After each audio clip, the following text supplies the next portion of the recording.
Well, hello there. Thank you for joining us. Great to have you with us today. And whoever you are, wherever you are, or however you're joining us, welcome to Tim Scott Uncancelled, another show of Tim Scott Uncancelled with me, Tim Scott. And good to have you with us. We've got quite a few things to get through today. As ever, the format will be a brief introduction from me. And then we have our guest, Basil Valentine, today.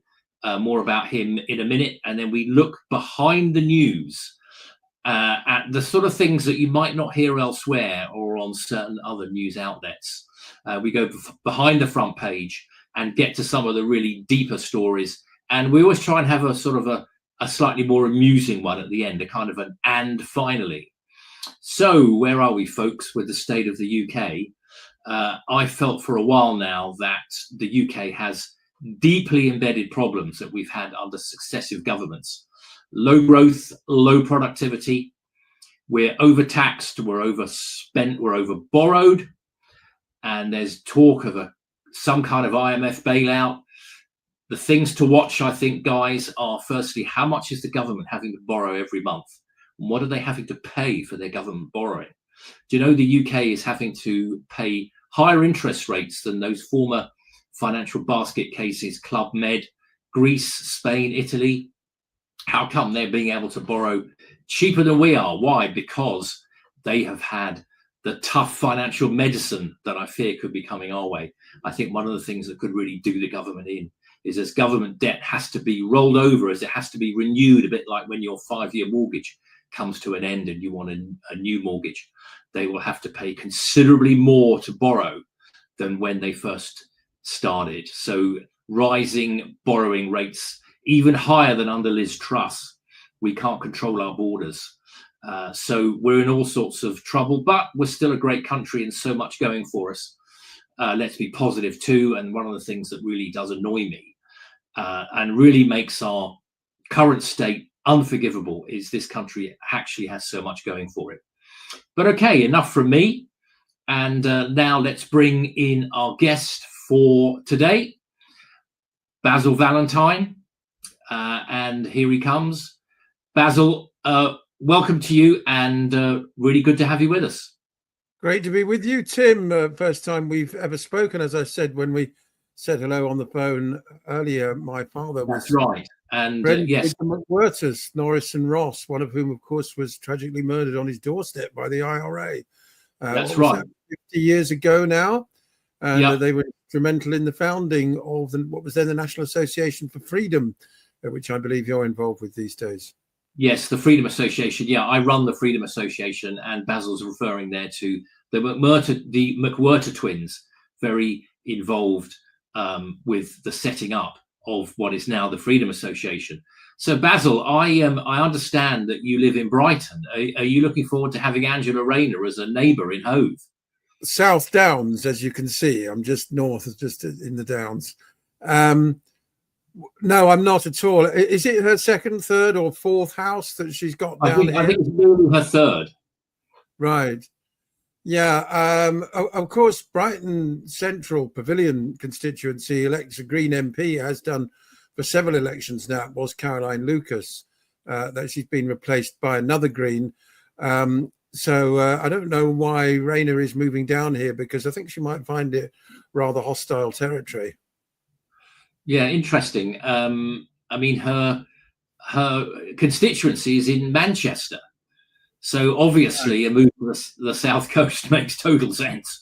And a move to a seafront flat or a near seafront flat in Hove. I used to work with a guy who lived in Hove, and he was always very particular, or he used to say how proud Hove was of not being Brighton or being next to Brighton. And people used to say, if you said to someone who lived in Hove, "Oh yes, you live in Brighton, don't you?" They used to go, "Hove, actually."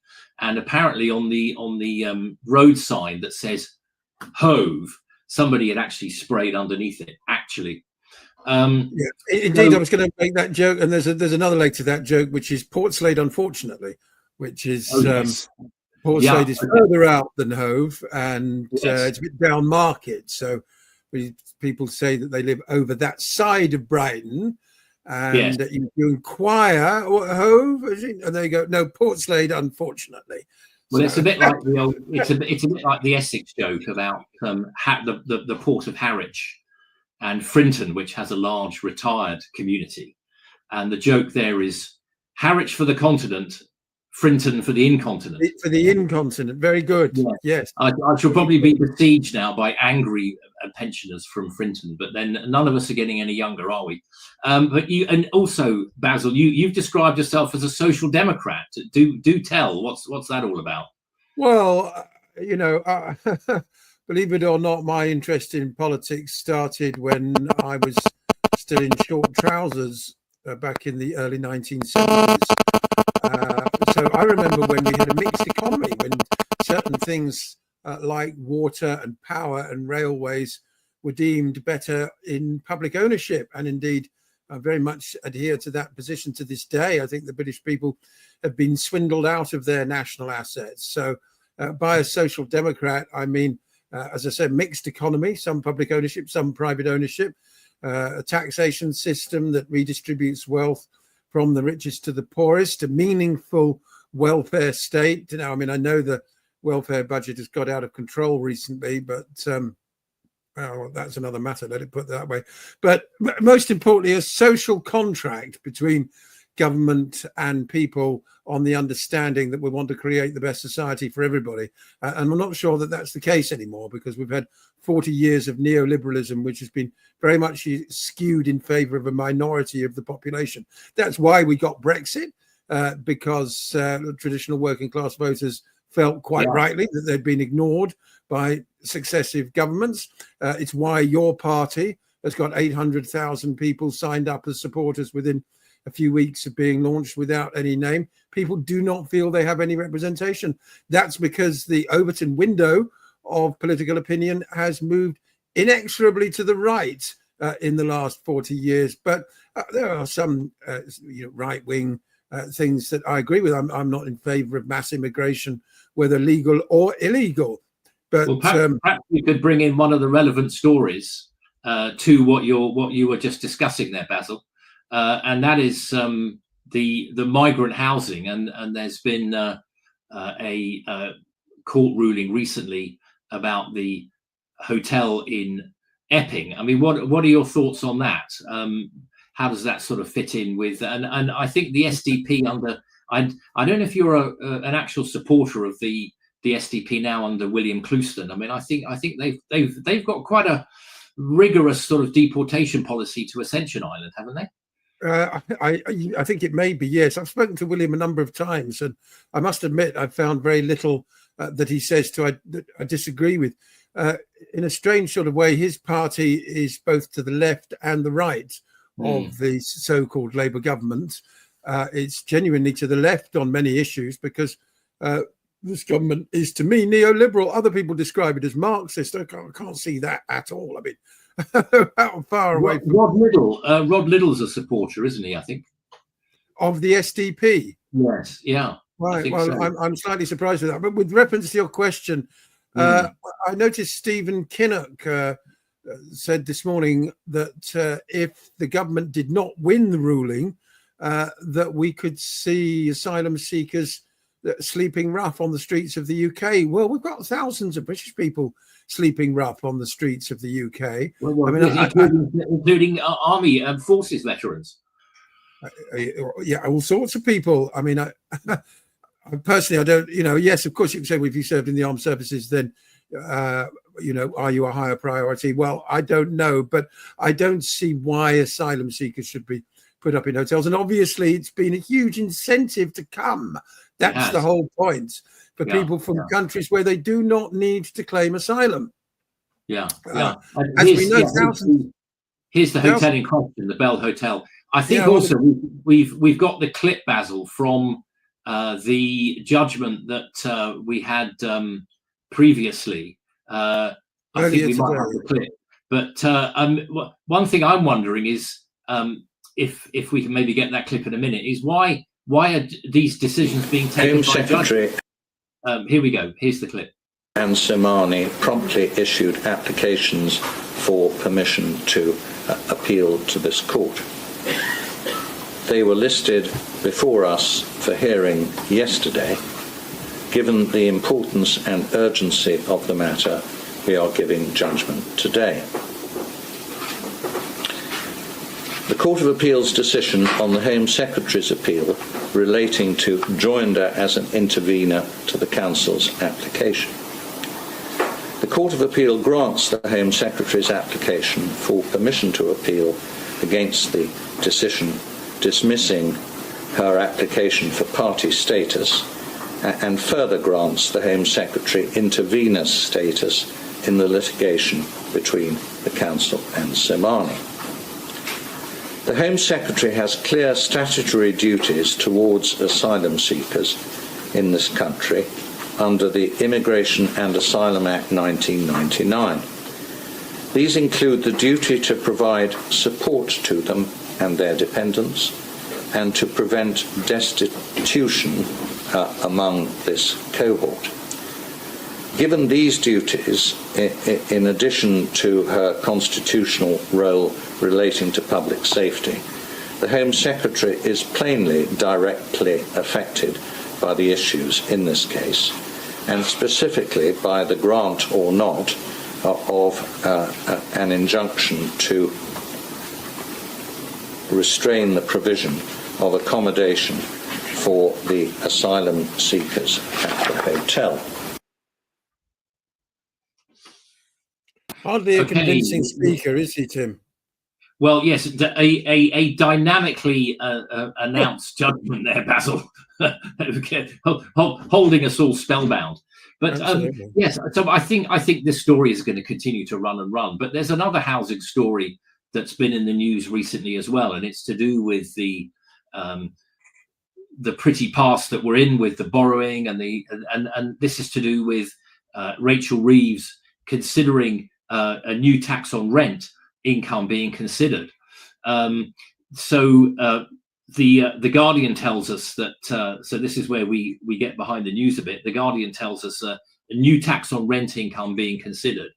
The Treasury is reportedly considering a tax on landlords that will target income from rents in the autumn budget. The proposals are centered on the expansion of national insurance. Here's the story here.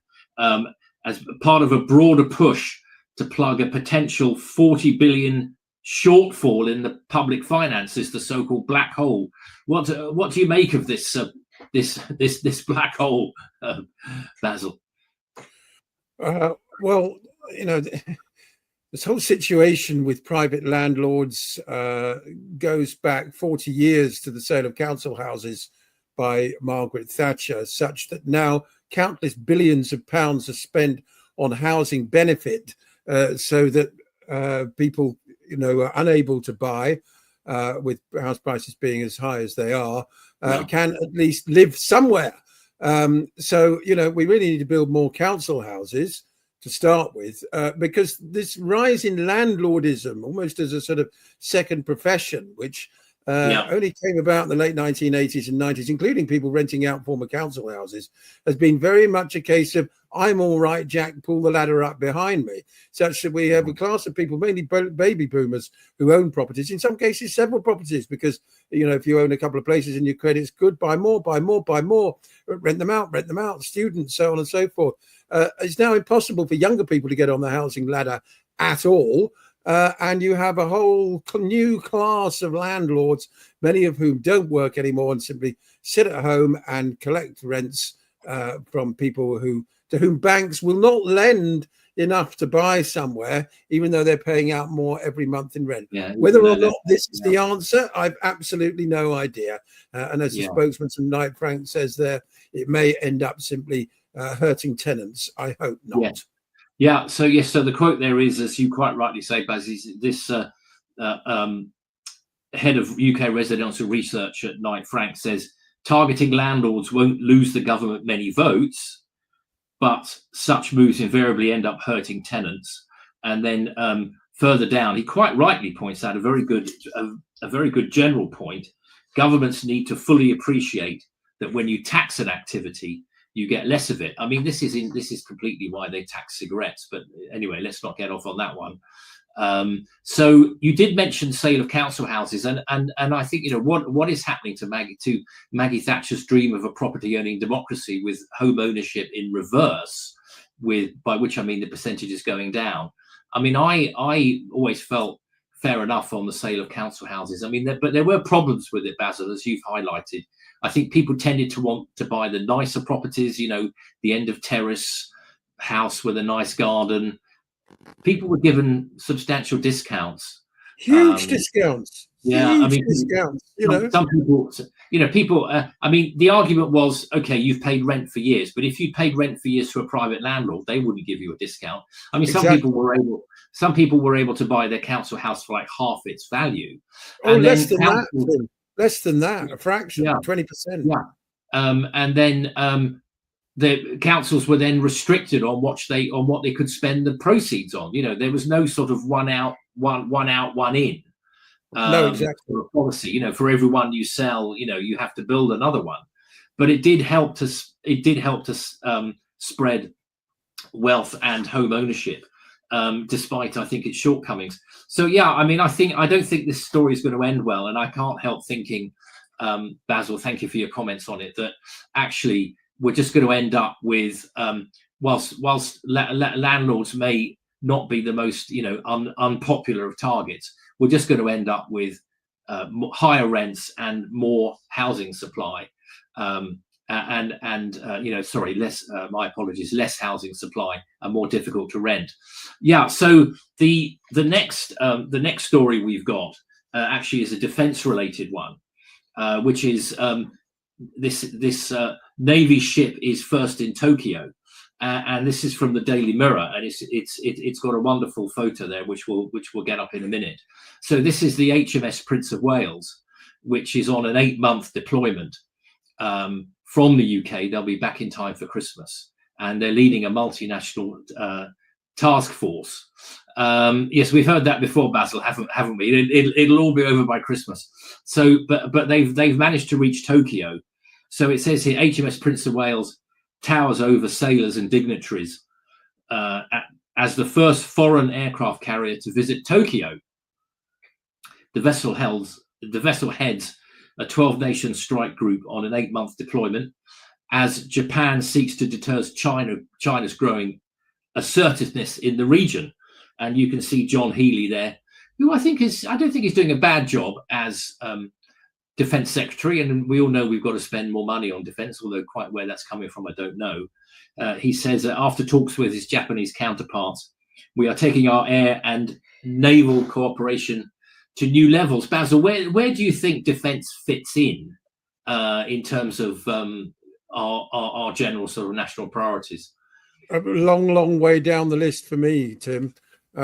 We would certainly disagree on this. I mean, first of all, this ship, these things are obsolete already, aren't they, anyway? I mean, you can hit it with a missile fired 2,000 miles away and take it out. The old days of aircraft carriers being really genuinely important strategic pieces of battleware are long since past. So, this is purely performative. Is this part of some saber-rattling exercise at China? I'm not sure. I mean, China's never invaded anybody. They never make, imperialistic ambitions. They invest where they do get involved in other countries. They tend to invest in infrastructure and roads, trains, schools, and all the rest of it. Look at the thousands and thousands of miles of high-speed rail the Chinese have built. Completely transformed the country in the last 25 years. The Americans can't even build a line from Los Angeles airport up to San Francisco, and we seem to be having a great difficulty getting a line from here to Birmingham. They've done a better job of building their high-speed railways than we have. Oh, exactly, or the Americans for that matter. So I regard these things as just very expensive toys for overgrown boys, Tim. Do you think China's a threat to Taiwan, Basil? I mean, the situation has been where it is now for the last, 50, 70 years or something. There's often saber rattling, isn't there? China likes to say that Formosa, Taiwan is part of China. but they don't actually do anything all that much about it. As with all these international disputes and borders, the answer is jaw, not war. If I was president of the United States, then I'd be looking to get the Chinese and Taiwanese around the table. Perhaps they could come to some sort of federated solution whereby Taiwan has a tremendous degree of independence, but is technically part of a federated China or something. I don't know. But I don't think we need to get involved in saber rattling in yet another part of the world.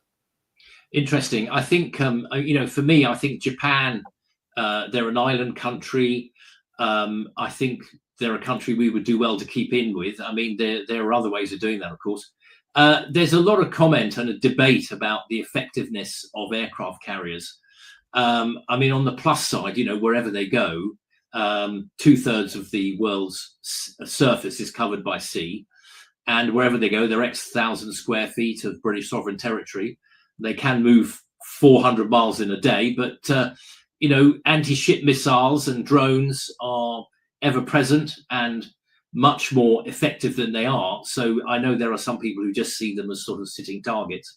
Yeah, that's what I've been led to believe these days. I mean, I'm not a defense expert, but they certainly look like sitting targets. I think looking at our Navy, I mean, I'm very interested. I mean, for me, defense and national security should be the first priority of any government. I think looking at these two, fantastic. We've got the Queen Elizabeth as well, sister ship. I think we've got a bit of a top-heavy Navy. We're trying to play. What gets me about the Navy, Tim, sorry to interrupt, and after this we've got to go to a quick break for a look at a new program here on Unprecedented TV. But what gets me about the Navy is they're not able to stop rubber dinghies coming across the channel. So what on earth is the point of these theatrics in the Far East when surely defending the UK's borders is supposed to be their number one priority? I mean, they've just been totally AWOL with respect to fair comment, Basil. We do have a bit of a top-heavy Navy. Okay, so before the next item, we're just going to have a quick. Tim, sorry to interrupt. We're going to have a quick look at a new program coming up here on Unprecedented TV. Poor kids are just as bright and just as talented as white kids.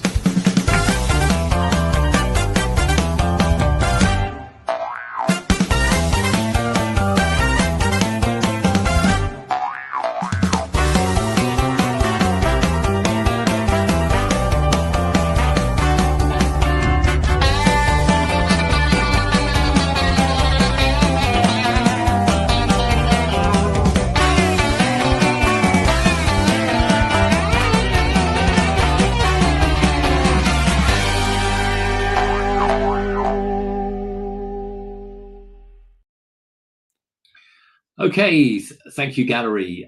So that was the Navy. So in Tokyo. So we're now on to our next story, which is again defense related. Europe to hit 2% goal for defense cost. Now this is an interesting one. Here it is with Mark Rutte, now the NATO Secretary General, former Prime Minister of Holland, of course. I was in Washington a few months ago at the CPAC conference. Two things were very evident. They're fed up paying the bulk of the cost of the war in Ukraine and the bulk of the cost of NATO. The two are linked, of course. This story is from the Mirror. It says here, all 32 NATO members will this year reach the long-standing target of spending 2% of economic output, that's GDP, gross domestic product, on defense, figures show. But only three countries, Poland, Lithuania and Latvia, all neighbours or near neighbours to Russia, will meet or exceed the new goal of 3.5%. There's a sort of 1.5% security thing on top of that to take it to 5%. Britain, we're kind of struggling to get to 2.5%. And in 2023, only 10 allies met the 2% benchmark. Germany hit it in 2024. And Germany, for me, I know this was something that Trump got very exercised about, calling out the so-called NATO freeloaders, of which Germany was probably the worst example, biggest economy in Europe, but not really spending much on defense. And then NATO chief Mark Rutte praised its response from the increasing threat from Russia, so he says, and doubts about US willingness to step up to Europe's defence. I certainly don't think that we can take the existing levels of US involvement and commitment to Europe for granted for much longer. Where are you on this one, Basil? What do you think? I don't see Russia as a threat to Western Europe or the rest of Eastern Europe for that matter. There's been this Russophobia in Berlin over the last 10 or 15 years, and in Britain going back even further. We see in our propaganda media in the UK, Putin's invasion was unprovoked, all this stuff. He has no ambitions beyond protecting the Russian-speaking peoples in eastern Ukraine, in the Donbass and the areas they currently control, where recent plebiscites have indicated that the vast majority of people want to be part of Russia. So personally, I think 2% is more than enough for any country to be spending on peace. I remember the peace dividend, don't you, Tim, back in the 1990s? Well, yeah, we took much too much of one, in my opinion, but right. Well, so we were told. Yeah. The other thing to remember is that defence spending or military spending is a huge strain on the economy. It is the very worst thing a government can spend money on if it wishes to stimulate an economy for growth, because it doesn't produce many jobs. It's often very sort of technology intensive, expensive components, that sort of thing. I mean, we know in the United States they get charged $5,000 for a screwdriver, but it's the downfall of a country's economy. Too much money on defence. It doesn't produce anything. It doesn't improve the life of the average citizen in many ways, and as the multiplier effects for the economy in terms of employing people down the line in ancillary industries is absolutely minimal. So as far as I'm concerned, Tim, the less we spend on defence and the more we spend on diplomacy and creating a safe and prosperous world for us all, the better. Now, if you lived in one of the Baltic states neighbouring Russia, Lithuania, Latvia, and Estonia, I mean, would you be worried about Russia, Basil? I don't think so. No, I mean, they were not, under the Soviet umbrella for 40, 50 years or whatever it was after the Second World War. It wasn't fantastic. It was no party, but, it wasn't carnage. It wasn't as if there was genocide going on or anything. I've got a very good friend in Sweden, which rolled over and became part of NATO without any kind of referendum or anything. He doesn't feel in the least bit threatened by the Russians, and nor do his contacts in Finland either. So now I'm afraid to say there's a lot of propaganda, a lot of hysteria whipped up, a lot of Russophobia. People say war is a racket. The whole thing's just designed to benefit defense contractors. I think there are other darker motives than that. Britain's supposed to be spending billions on American nuclear bombers. This is a branch of insanity to me, Tim. Yeah. Okay. So you don't think Russia is a threat to anybody else, any other of its neighbours?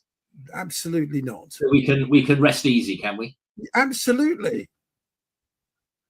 Okay. And not everybody will agree with that. I'm not sure. You can't prove any different. I mean, the Russians have said repeatedly that they've no interest in any further territorial ambitions. They've got a huge army. They could have advanced much further than they already have, should they have wanted to. So, I mean, it's just pure propaganda to say that they want to go any further. Well, they are continuing their military campaigns and advances in Ukraine, aren't they? Yeah, absolutely, in Ukraine, but nowhere else. So, people think they're going to suddenly invade Romania or something. Potty. Do they have a border with Romania? I can't quite remember. No, I think they'd have to. I think whoever they've got a border with, I can't see them invading anybody else. I mean, it is true that Russia has a border with about a dozen countries. I mean, they do occupy some. I mean, it's by far, if you look at their land mass, it's something like double the land mass of any other country. And they have a sea border with the USA, Alaska, of course, and going right round to the other end to Europe. I mean, I remember when I did politics and international studies at uni, there was this sort of Soviet insecurity argument that because it was such a large. I mean, it wasn't what I entirely agreed with, but I think there was a point that because Russia was such a big. I mean, the country covers. I think it covers 11 time zones. So there was this sort of Soviet insecurity argument that because it had so many, borders with so many countries, but of course that didn't justify, Hungary 56, Czechoslovakia, or Kabul 79. Okay, but, those were under the previous Soviet regime, They were. so not really very relevant. I mean, just finally on this point, I mean, what do you think Putin's up to in Ukraine? The border of Ukraine was drawn, and Russia, was drawn around the time of the, Soviet era, and was somewhat arbitrary. The fact is that the vast majority of the people in the areas now occupied by Russia are Russian speaking and would like to be part of Russia. Was it 15,000 people had been killed by the Ukrainians shelling those eastern provinces before the so-called special military operation? That would count as a provocation to me. They also switched off the pensions. So there was no money going into those provinces. So as far as I know, I actually take Putin at his word. I don't think he's Hitler or any of that kind of nonsense. And the sooner the whole thing comes to an end, the better, because there's tens of thousands or hundreds of thousands of Ukrainian people have been sacrificed for absolutely nothing. I mean, if you want to go back to the, why Ukraine ended up with the government that it's got at the moment, and the coups and all the rest of it, and Victoria Nuland, and the whole thing being a CIA plot to destabilize the region, well, that's another matter, Tim. That's a subject for another day. But the sooner we have peace there, the better. Okay, well, I'm finally something we can agree on. Okay, let's. But no, it's good to get these points of view out there, Basil. Okay, so I promised you we would have a slightly tongue-in-cheek subject at the end, sort of a and finally. So here is our last, but I wish I was joking, but kind of a story. Pass the garlic. Now Dracula gets a trigger warning, and this is from the Daily Mail, and there's Christopher Lee about to get his teeth into one of his victims in one of his sort of 1970s hammer horror movies. So this story, which we'll finish with, and it says here, quite reasonably, vampire fans expect a theatre production to have some bite, with plenty of gore and violence. It is horror after all, and there are films that people go to the cinema to see to be scared by. But one leading theatre has put a trigger warning on a Dracula show because it features blood. Bosses at the Lyric Theatre in Hammersmith, West London, fear audiences may be disturbed, apparently not realising that being disturbed is precisely what the customers are paying for. So those dusting off their capes to see the theatre's adaptation of Bram Stoker's Dracula will be warned that this, based on a novel by Bram Stoker, it contains the following: themes of gender-based violence, including visual allusions to sexual assault, death, including of children, blood, abduction, depictions of grief and distress following trauma, the use of weapons, and reference to hanging. I mean, my goodness, Basil. I mean, this sounds like a barrel of laughs, doesn't it? They missed out driving a stake through. Well, through exactly. Yes, getting the stake through the heart. Yeah. Well, I mean, of course, horror theatre is going to include all those things, but I mean, you could describe Shakespeare's Macbeth in pretty gory terms, or and Agatha Christie involves death or shooting or stabbing or something, poisoning. Are we going to go down this road with every single piece of theatre? If you look back at those Hammer horror films now, I mean, they're very variable in terms of the sort of overall quality of the production, but they're shown at times of the day. There was Certificate X back in the day, if you remember, Tim. But nowadays, they're nothing like as horrific as modern horror films in terms. They seem almost quite innocent, Absolutely. With Peter Cushing and Peter Cushing, and here's another one. This was I think from the third. This is yes, that's Bela Lugosi. Bela Lugosi as Dracula. I mean, it almost seems a bit sort of theatrical, doesn't it? A bit that's right. rather quaint by today's standards.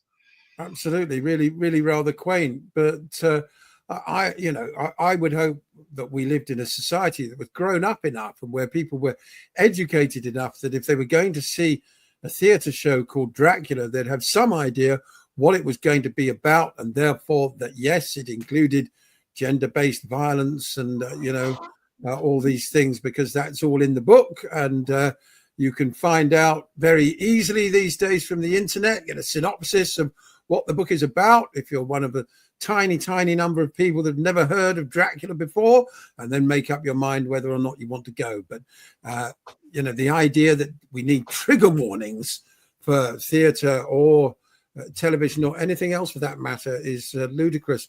Of course, we get trigger warnings these days on episodes of Rising Damp because of Leonard Rossiter, aka Rupert Rigsby's casual racism, and for that matter as well on Porridge as well, another classic TV sitcom. At Christmas, Basil, I watched Zulu, as you do, and Zulu now has it has a trigger warning. It said, with battlefield violence, well, it is a war film, and language of its time. Well, I mean, what other time were they expecting it to have language from? I mean, the film was made in the early 60s. And also the phrase trigger warning has come in for some criticism. Apparently the phrase trigger warning is a bit too triggering. So people are trying to come up with another phrase. Well, just in the few minutes that we have left then. So the article goes on to say the theatre adds that the production includes language and scenes that may impact some audience members. And the details of a mental health charity are being handed out in case any audience members are particularly unnerved by the show. My goodness, it sounds very serious. Serious stuff, Basil. Well, that phrase contains scenes that may impact audience members. But that's the whole point of the production, is to impact people, to make an impression. It's a spectacle. It's a show. That's why you're going along, because you are seeking some kind of sensation. You are seeking impact. So we've got all this kind of nonsense. This is the opposite of freedom, Tim, to bring us back to where we came in at the top of the show. And I'm sure we can agree about that. And the language of films from the 1930s, 40s, 50s, 60s, from the 20th century, I don't think it should just simply be preserved in aspic, untouched. Although I've noticed some cuts even to Carry On films, believe it or not. I was watching Carry On Up the Khyber the other day, and there's a very funny scene where Cardew Robinson is the Indian magician. I don't know if you remember the film Carry On Up the Khyber. Yes, I love the bit where they're having dinner in the mess and it's being shot to bits around them. That's right. That's at the end. Well, earlier in the film, the Kazi, as he's known, of course, played by Kenneth Williams. That's right. He's entertaining the British troops with a native magician played by Cardew Robinson, who does a few tricks rather badly. And when they've all decided they've had enough of him, Kenneth Williams, to dismiss the Indian magician, does so with the following words: "Fakir, off." Of course, that's been cut. Fakir. A fakir is indeed an Indian holy man or magician, but because it sounds like that was cut from Carry On Khyber the last time. Carry On the Khyber. So absolutely awful. It's all nanny state nonsense, Basil, isn't it? It certainly is. So yes, just to conclude on this one, it says the trigger warning on Dracula follows one on Hamlet at the National Theatre in London, where audiences were alerted to coercive behaviour in the play. And Shakespearean actor Brian Blessed, bless him, hits out at theatre bosses as ignorant, saying it's effing Shakespeare, although he used the full version, the greatest writer on the planet. Well, look, that brings us to the end of another episode of Tim Scott Uncancelled. My thank you to the gallery for putting the show on. And Basil, great to have you on down there in Brighton. Thank you very much. We didn't agree on everything, but that's great. That's why it's called Tim Scott Uncancelled. We have all sorts of views and all sorts of opinions on here. Basil, thanks for being our guest. And folks, thank you for watching another episode of Tim Scott Uncancelled. And we'll see you next time.